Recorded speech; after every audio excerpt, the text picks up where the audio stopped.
আসসালামু আলাইকুম রহমতুল্লাহ বরকাত আলহামদুলিল্লাহ ওসলাত ওসালাম আলামাল্লা নবী আবাহদা আম্মাবা। সুপ্রিয় দর্শক, মানাহিল টিভির পক্ষ থেকে আপনাদেরকে স্বাগতম। আজকে আমি উমরা কিভাবে করতে হয় সে বিষয়ে আলোচনা করব। আপনি চট্টগ্রাম, ঢাকা বা মিক থেকে যখন যাবেন, তখন বাংলাদেশের যে কোনো স্থানে যান, আপনি প্রথমে ইহরাম বাঁধবেন। ইহরাম বাসায় বাঁধা যায়, এয়ারপোর্টেও বাঁধা যায়, অথবা জিদ্দা নামার 1 ঘন্টা আগে ইয়ালামলাম নামক স্থানে এটা কি করতে হয়, বাঁধতে হয়। উমরা যাত্রী মক্কায় পৌঁছার পর আপন থাকার জায়গায় মালপত্র রেখে ক্লান্ত থাকলে বিশ্রাম করবেন। অনেকে বিশ্রাম না করে তাড়াতাড়ি তওয়াফ জিয়ারতে চলে যায়, তখন সেই দুর্বল অসুস্থ হয়ে যায়, ফলে পরবর্তী ইবাদত ভালোভাবে করতে পারে না। তাই বিশ্রাম নিয়ে তারপর রোজায় জিয়ারত, যারা মদিনায় প্রথমে যায় বা তওয়াফে যাওয়া আমার মতো উত্তম। আর যদি নামাজের ওক্ত হয়, নামাজ আদায় করেন, বিশ্রাম শেষে দলবদ্ধ উমরা নিয়ত করে উমরা পালন করেন। মসজিদুল হারামে অনেক প্রবেশপথ রয়েছে, সবকটি দেখতে একই রকম, কিন্তু প্রতিটি প্রবেশপথে আরবি ইংরেজিতে 1, 2, 3 নম্বর প্রবেশ পথের নাম রয়েছে।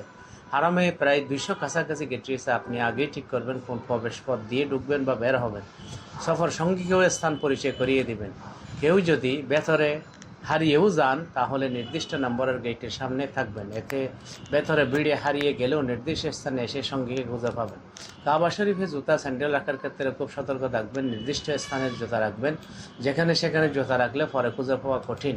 প্রতিটি জুতা রাখার বক্সে নম্বর দেওয়া আছে, এই নম্বর মনে রাখুন। চাইলে বহন করার ব্যাগ সঙ্গে রাখতে পারেন। বর্তমানে জুতা বহন করার জন্য পলি দেওয়া হয়, তা নিতে পারেন। তেমনি অনেকে কাপড়ের কালো ব্যাগ নেয়, তাই ভালো। ইহরাম বেঁধে মক্কার উদ্দেশ্যে রওনা দিবেন। উঁচু স্থানে ওঠার সময়ও নিচে নামার সময় বা কোনো কাফেলা সাক্ষাৎ হলে বা সেহরির সময় অধিকার তলবিয়া পড়বেন।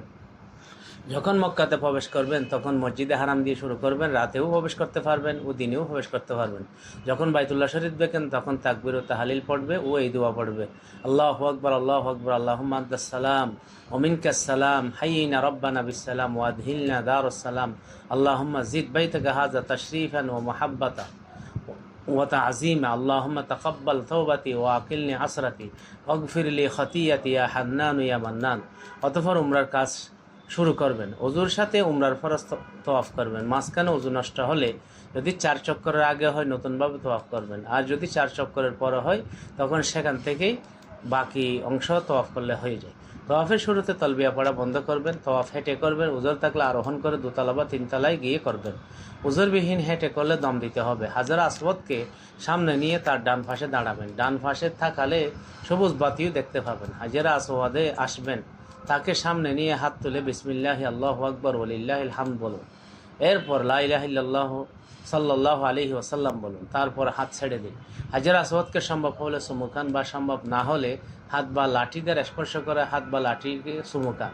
চুমুকাওয়ার সময় সেখানে খুশবু যেন না লাগে, নতুবা বেশি লাগলে দম, কম লাগলে সৎকা দিতে হবে। হাজার আসওয়াদে চতুর্পাশে রুবা বেষ্টিত থাকে, সেখানে হাত দিবেন না। চুমুকাওয়ার সময় সরাসরি হাজার আসওয়াদে হাত দিবেন ও চুমুকাবেন। তারপর দরজার ডান পাশ তথা দরজার পাশ দিয়ে তওয়াফ শুরু করবেন। আর তওয়াফের সময় ইস্তিবা করবেন। ইস্তিবা হলো চাদরকে ডান বগলের নিচে টেনে বাম কাঁধে ছেড়ে দেওয়া। ইস্তিবা করা পুরুষদের জন্য সুন্নাহ। এভাবে 7 চক্কর তওয়াফ করবেন। তওয়াফ করার সময় হাতিমকে তওয়াফের অন্তর্ভুক্ত করতে হবে, কেননা তা বাইতুল্লাহর অন্তর্ভুক্ত। আর তওয়াফের সব সময় কাবাকে বামে রেখে সামনের দিকে দৃষ্টি দিবেন, কাবার দিকে দিবেন না। প্রথম 3 চক্করের আমল করতে হবে। আমল হলো চলার সময় 2 কাঁধকে বাহাদুরের ও বীরের মতো বুক ফুলিয়ে কাঁধ নেড়ে ঘন ঘন ছোট ছোট কদম রেখে দ্রুত গতিতে চলা। বাকি চক্করে আপন গতিতে চলবেন। যদি মানুষের ভিড় হয়, আমল করতে না পারলে তখন একটু অপেক্ষা করবেন। সুযোগ পেলে আমল করবেন, কেননা তার কোনো বিকল্প নেই। আর যদি তাও সম্ভব না হয়, তাহলে করবেন না। প্রতি চক্করে শুরুতে সুযোগ পেলে হাজির আসওয়াদকে চুমুকাবেন। যদি তা সম্ভব না হয়, তার দিকে ইশারা করে হাতে চুমুকাবেন ও তাকবীর তাহলিল পড়বেন। সুযোগ পেলে এই রুকুন ইয়ামানিকে স্পর্শ করবেন ও চুমুকাবেন ইমাম মুহাম্মদের মতো।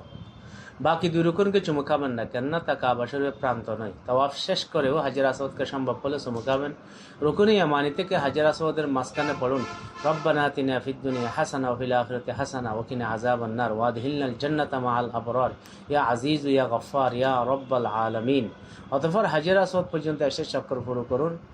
পুনরায় হাজির আসওয়াদ বরাবর দাঁড়িয়ে হাত দিয়ে ইশারা করে দ্বিতীয় চক্কর শুরু করুন। এভাবে 7 চক্করে তওয়াফ শেষ করবেন।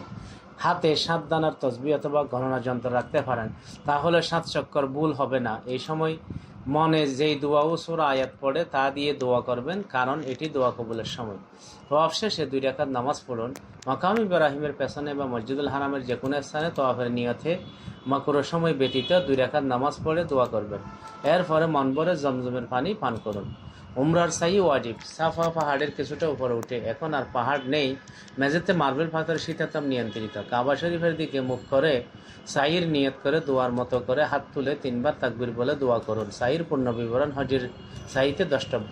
7 বার সাই শেষে হালক করা ওয়াজিব। পুরুষ হলে রাসূল সাহেবের আদর্শের অনুসরণে সম্পূর্ণ মাথা নাড়া করবেন, আর মাথার চুলও ছাড়তে পারবেন। নারী হলে চুলের মাথা 1 ইঞ্চি পরিমাণ কাটতে হবে। এই পর্যন্ত উমরার কাজ শেষ।